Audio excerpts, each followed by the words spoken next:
اور زمین پر کوئی چلنے پھرنے والا نہیں مگر اس کا رزق اللہ کے ذمے ہے۔ وہ اس کے رہنے کی جگہ کو بھی جانتا ہے اور جہاں سونپا جاتا ہے اسے بھی۔ یہ سب کچھ کتاب روشن میں لکھا ہوا ہے۔ اور بہت سے جانور ہیں جو اپنا رزق اٹھائے نہیں پھرتے، اللہ ہی ان کو رزق دیتا ہے اور تم کو بھی، اور وہ سننے والا ہے، جاننے والا ہے۔ آسمانوں اور زمین کی کنجیاں اسی کے پاس ہیں، وہ جس کے لیے چاہتا ہے رزق فراخ کر دیتا ہے اور جس کے لیے چاہتا ہے تنگ کر دیتا ہے۔ بے شک وہ ہر چیز سے واقف ہے۔ وہی تو ہے جس نے تمہارے لیے زمین کو ہموار و پست بنایا تو اس کے رستوں میں چلو پھرو اور اللہ کا دیا ہوا رزق کھاؤ، اور تم کو اسی کے پاس قبروں سے اٹھ کر جانا ہے۔ لوگو، اللہ کے جو تم پر احسانات ہیں ان کو یاد کرو۔ کیا اللہ کے سوا کوئی اور خالق اور رازق ہے جو تم کو آسمان اور زمین سے رزق دے؟ اس کے سوا کوئی معبود نہیں۔ پس تم کیسے الٹائے جاتے ہو؟ اللہ ہی تو ہے جس نے تم کو پیدا کیا، پھر اس نے تم کو رزق دیا، پھر وہ تمہیں موت دے گا، پھر زندہ کرے گا۔ بھلا تمہارے بنائے ہوئے شریکوں میں بھی کوئی ایسا ہے جو ان کاموں میں سے کچھ کر سکے؟ وہ پاک ہے اور اس کی شان ان کے شریکوں سے بلند ہے۔ اور اپنی اولاد کو مفلسی کے خوف سے قتل نہ کرنا، کیونکہ ان کو اور تم کو ہم ہی رزق دیتے ہیں۔ کچھ شک نہیں کہ ان کا مار ڈالنا بڑا سخت گناہ ہے۔ صاحب وسعت کو اپنی وسعت کے مطابق خرچ کرنا چاہیے، اور جس کے رزق میں تنگی ہو، جتنا اللہ نے اس کو دیا ہے وہ اس کے موافق خرچ کرے۔ اللہ کسی کو زیر بار نہیں کرتا مگر اسی کے لحاظ سے جتنا اس کو دیا ہے، اور اللہ ان قریب تنگی کے بعد آسانی کر دے گا۔ اور میں نے جنوں اور انسانوں کو اسی لیے پیدا کیا ہے کہ وہ میری عبادت کریں۔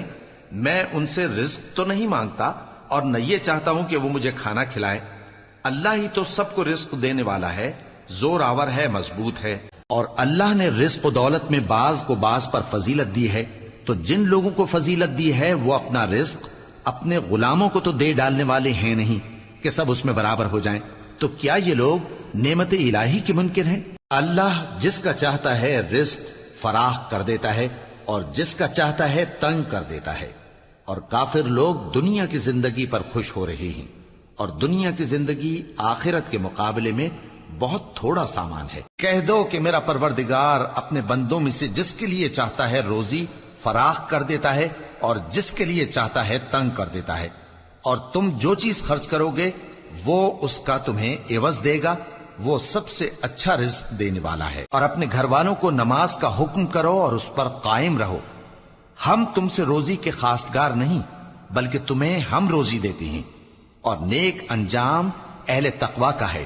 کہو کہ لوگو آؤ میں تمہیں وہ چیزیں پڑھ کر سناؤں جو تمہارے پروردگار نے تم پر حرام کر دی ہیں۔ ان کی نسبت اس نے اس طرح ارشاد فرمایا ہے کہ کسی چیز کو اللہ کا شریک نہ بنانا، اور ماں باپ سے بدسلوکی نہ کرنا بلکہ حسن سلوک کرتے رہنا، اور ناداری کے اندیشے سے اپنی اولاد کو قتل نہ کرنا، کیونکہ تم کو اور ان کو ہم ہی رزق دیتے ہیں۔ اور بے حیائی کے کام ظاہر ہوں یا پوشیدہ ان کے پاس نہ پھٹکنا، اور کسی شخص کو جس کے قتل کو اللہ نے حرام کر دیا ہے قتل نہ کرنا مگر جائز طور پر، یعنی جس کا شریعت حکم دے۔ ان باتوں کی وہ تمہیں تاکید کرتا ہے تاکہ تم سمجھو۔ اور جو کافر ہیں ان کے لیے دنیا کی زندگی خوشنما کر دی گئی ہے، اور وہ مومنوں سے تمسخر کرتی ہیں، لیکن جو پرہیزگار ہیں وہ قیامت کے دن ان سے اوپر ہوں گے۔ اور اللہ جس کو چاہتا ہے بے حساب رزق دیتا ہے۔ ایسے لوگ جن کو اللہ کے ذکر اور نماز پڑھنے اور زکوٰۃ دینے سے نہ سوداگری غافل کرتی ہے نہ خرید و فروخت، وہ اس دن سے جب دل خوف اور گھبراہٹ کے سبب الٹ جائیں گے اور آنکھیں اوپر چڑھ جائیں گی ڈرتے ہیں، تاکہ اللہ ان کو ان کے اعمال کا بہت اچھا بدلہ دے اور اپنے فضل سے زیادہ بھی عطا فرمائے۔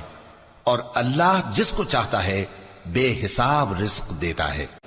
پھر جب نماز ہو چکے تو زمین میں پھیل جاؤ اور اللہ کا فضل تلاش کرو، اور اللہ کو بہت بہت یاد کرتے رہو تاکہ کامیاب ہو جاؤ۔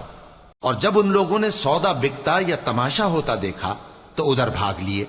اور اے نبی صلی اللہ علیہ وآلہ وسلم تمہیں خطبے میں کھڑا چھوڑ گئے۔